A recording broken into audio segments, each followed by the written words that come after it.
Professor Ahmad Hammad साहब हमारे साथ मौजूद थे और आज की किताब उन्होंने हमारे साथ शेयर की है। प्रोफेसर साहब आपका बेहद शुक्रिया। आगे बढ़ते हैं, कुछ जनाब सेहत के मुतालिक बात कर लेते हैं।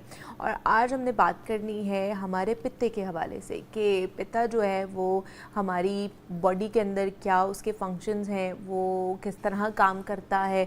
दूसरा ये कि अगर पित्ते का ऑपरेशन आपने करवाया है, कोई इन्फेक्शन हो जाता है पित्ते का, फिर उसको निकलवा दिया जाता है, ऑपरेट करा दिया जाता है, तो उसके बाद आपने जो डाइट है अपनी वो किस तरह की लेनी है। आपने चिकनाई वाली चीज़ें खानी है, नहीं खानी है, आपने जो नरम ग़िज़ा खानी है, ये किस तरह की ग़िज़ा खानी है, ये सारी चीज़ें आज हमने डिस्कस करनी है आज के इस सेगमेंट में। और इस पर बात करने के लिए डॉक्टर सबन इश्तियाक हमारे साथ स्टूडियोज़ में मौजूद हैं। क्लिनिकल न्यूट्रिशनिस्ट हैं, डाइटिशियन है, तो उनसे बात करते हैं। डॉक्टर सबन आपको वेलकम कहते हैं जागो लाहौर में। कैसी हैं आप? ठीक ठाक है? मैं बिल्कुल ठीक, आप कैसी हैं? मैं भी बिल्कुल ठीक ठाक। डॉक्टर समन, पित्ते के हवाले से आज हमने बात करनी है। ये तो बात करेंगे कि ऑपरेट अगर हो जाता है तो उसके बाद क्या आपको डाइट लेनी चाहिए, बट ये थोड़ा सा हमारे देखने वालों को बता दें कि गॉल ब्लैडर का हमारी बॉडी के अंदर काम क्या होता है, क्या फंक्शंस है उसके। ओके अच्छा मनीबा, सबसे पहले तो ये होता है जो गॉल ब्लैडर, जिसको आम जुबान में कहा जाता है पित्ता। बेसिकली हमारी बॉडी में एक लेवर होता है जिसको जिगर कहा जाता है। जिगर जो है वो एक लिक्विड प्रोड्यूस करता है, बनाता है, जिसको बाइल कहा जाता है। बाइल का रोल ये होता है हमारी बॉडी में कि जो हम फैट खाते हैं उसकी ब्रेक डाउन करता है, ताकि हमारी बॉडी जो है, हमारा स्टमक जो है, उसको ईजिली डाइजेस्ट करते हैं। अब वो जो बाइल है वो स्टोर कहाँ पे होता है? वो जाकर स्टोर होता है हमारे गॉल ब्लैडर में, हमारे पित्ते में। और वो फिर जब हम कोई भी डाइट में फ़ैट ले रहे होते हैं, उसको वहाँ से वो निकलता है और उसको तोड़ता है और फिर हमारे स्टमक में, हमारे स्मॉल इंटेस्टाइन में वो जाकर डाइजेस्ट करता है। अब होता क्या है कि जब एक्सेस अमाउंट में आप फ़ैट खाते हैं और आपका बाइल जो है वो उतना नहीं प्रोड्यूस हो रहा होता, और आपकी बॉडी में जो है वो फिर बाइल के स्टोन्स बनना शुरू हो जाते हैं, जो कि आपके गॉल ब्लैडर में जाके डिज़ोल्व होना शुरू हो जाते हैं, एक्यूमुलेट होना शुरू हो जाते हैं, जिसकी वजह से इन्फ्लेमेशन होती है, सूजन होती है। समटाइम ये होता है कि वो स्टोन्स इतने माइनर होते हैं कि वो जो आपके वो पता भी नहीं चलता कि स्लाइटली पेन होती है, आप जाके बताते हैं कि पेन है, और आप जाके जो है बेसिकली उनको मेडिसिन के थ्रू जो है वो कर देते हैं, मतलब एलिमिनेट किया जा सकता है आपकी बॉडी में से। लेकिन इसके क्या प्रोसीजर होता है और डाइट इसकी क्या खानी है, उस पर बात करते हैं। डॉक्टर सबन हमारे साथ मौजूद है। एक छोटी सी ब्रेक लेते हैं, मिलते हैं इस ब्रेक के बाद। समन इश्तियाक हमारे साथ मौजूद है और हम बात कर रहे हैं कि पित्ते के हवाले से क्या प्रॉब्लम्स आपको फेस करनी पड़ सकती हैं, और अगर पित्ते का ऑपरेट आपने कराना है या करा लिया है तो उसके बाद आपको किस तरह की डाइट लेनी चाहिए। तो डॉक्टर समन आप बता रही थी कि अगर हम ज़्यादा फैट खाना शुरू हो जाते हैं तो जो बाइल है वो कम प्रोड्यूस होना शुरू हो जाता है, उसके बाद क्या कॉम्प्लिकेशंस आ सकती हैं हमारी बॉडी के अंदर? सो बेसिकली मुनीबा होता ही क्या है, जब हम ज़्यादा फैट खा रहे होते हैं और बाइल उतना नहीं उस फैट को जो है वो डिज़ोल्व कर रहा होता है, या उस तरह से प्रोड्यूस नहीं हो रहा होता लेवल में, किसी स्टोन की वजह से, किसी इन्फ्लेमेशन की वजह से, और फिर ये होता है कि आपको वो जो फैट है वो स्टोन्स बनाना शुरू कर देता है इस तरह से, या एक्सेस प्रोडक्शन होती है बाइल की, तो वो बेसिकली आपको जो है वो स्टोन्स बनाना शुरू कर देता है। सो सबसे पहले अगर तो माइनर स्टोन्स होते हैं तो वो हम मेडिसिन के थ्रू कह देते हैं कि वो, या फिर अपनी हाइड्रेशन, वाटर इनटेक बढ़ा दें, पानी का इस्तेमाल बढ़ा दें, तो वो आपके ना यूरिनेशन के थ्रू वो आपकी बॉडी से फिल्टर आउट हो जाते हैं।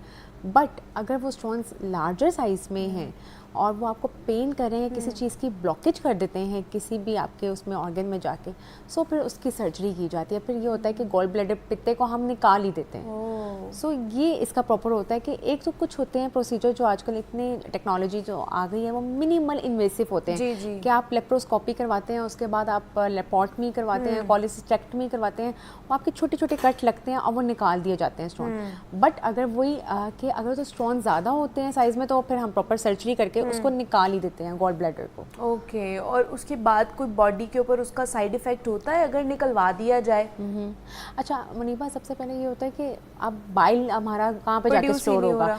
प्रोड्यूस लिवर कर देगा, लेकिन स्टोर कहाँ पे होगा? सो जब हम फैट खाते हैं तो वो फैट डायरेक्ट आपके स्टमक में जाता है, जिसकी वजह से वो फैट अब्जॉर्ब नहीं हो पाता, तो हमें डायरिया हो जाता है। इसीलिए कहा जाता है कि जब आपकी सर्जरी हो गई, आपका पित्ता रिमूव हो गया, तो आपने तली हुई चीज़ों से परहेज़ करना है। आपने चिकनाई वाली चीज़ों से परहेज़ करना है। आपने एक टाइम पे पेट भर के जो है वो चीज़ें नहीं खानी है, क्योंकि उसको डिज़ोल्व करने में, उसको डाइजेस्ट करने में थोड़ा टाइम लगता है।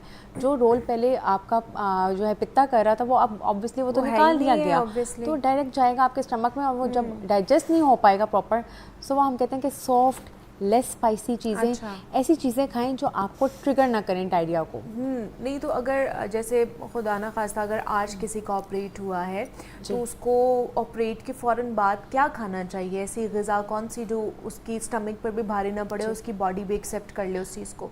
मुनीबा बेसिकली ये ना तो हमारा एक प्रोटोकॉल होता है सर्जरी में कि हम सबसे पहले स्टार्ट करते हैं क्लियर लिक्विड से, जिसमें हम ऑरल सिप्स देते हैं, पानी के सिप्स देते हैं।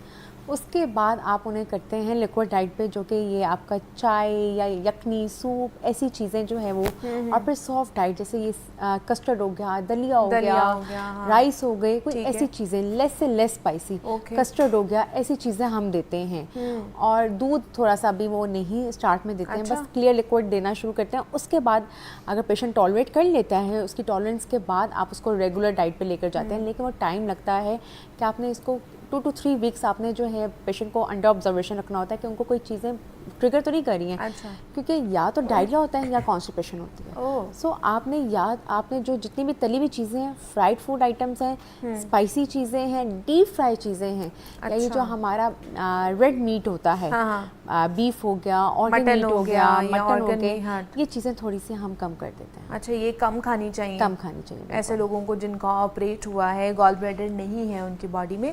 हमारे एक कॉलर हैं, सजल हैं लाहौर से, उन्होंने कॉल किया। अस्सलाम वालेकुम। जी सजल साहिबा, क्या पूछना चाहेंगी? मैं ये पूछना चाहती हूँ, जब रात को सोती हूँ ना जी तो दोनों चारों में दर्द बढ़ जाती है। जब रात को सोती हूँ, सुबह उठती हूँ, काफी दर्द होती है। पाँव में दर्द होती है? नहीं, कमर में, कमर में। अच्छा, तो जो जिसको पसलियाँ बोलती हैं, दोनों चारों में इसमें दर्द होती है। ठीक है, पसलियों में दर्द होती है आपकी, हाँ, और कमर में भी। ठीक है, सही है। तो इसका आपको हल बता देते हैं। मतलब कहती है रात को सोती हूँ, सुबह उठती हूँ तो पसलियों में और कमर में दर्द होती है, उसके लिए क्या करें? अच्छा मुनीबा, उसके लिए सबसे पहले ये है कि अपना विटामिन डी करवा लें। आजकल जितनी डेफिशिएंसी विटामिन डी की चल रही है, हम सुबह उठते हैं हमारी बॉडी बिल्कुल स्टिफ हुई होती है, कि इतना अकड़ाव फील हो रहा होता है, और ऐसा होता है कि आपने 6 से 7 घंटे की नींद पूरी भी कर लिया, तो आप सुबह उठे हैं तो आप वो ड्रेन हुए हुए हैं, लेथार्जी का वो आपका जो एक वो स्लीप पैटर्न भी शायद डिस्टर्ब हुआ होता है।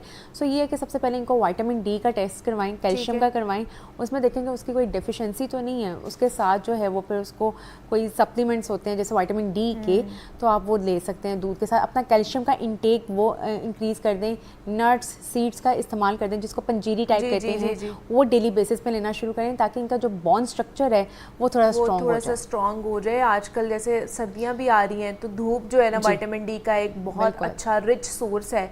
आप हल्की सी सुबह धूप लिया करें, उसमें बैठा करें। फिर दूसरा, दूध पिए। दूध जो है ना आजकल की हमारी माएँ जो 40 से ऊपर है, 50 से ऊपर, वो नहीं पीती हैं, तो आप लोगों के लिए खास दरख्वास्त है कि जनाब दूध पीना शुरू करें। और दूसरा मैं कहती हूँ कि दूध के अंदर ना फुल मुखाने, बिल्कुल बिल्कुल वो ना उसको पीस के वो डालकर वो पिए रात को। आपको लिटरली आपकी जो दर्दें हैं ना, वो चाहे जॉइंट्स की हैं, हड्डियों की, वो बहुत बेहतर हो जाती है। बिल्कुल। और उसमें बेसिक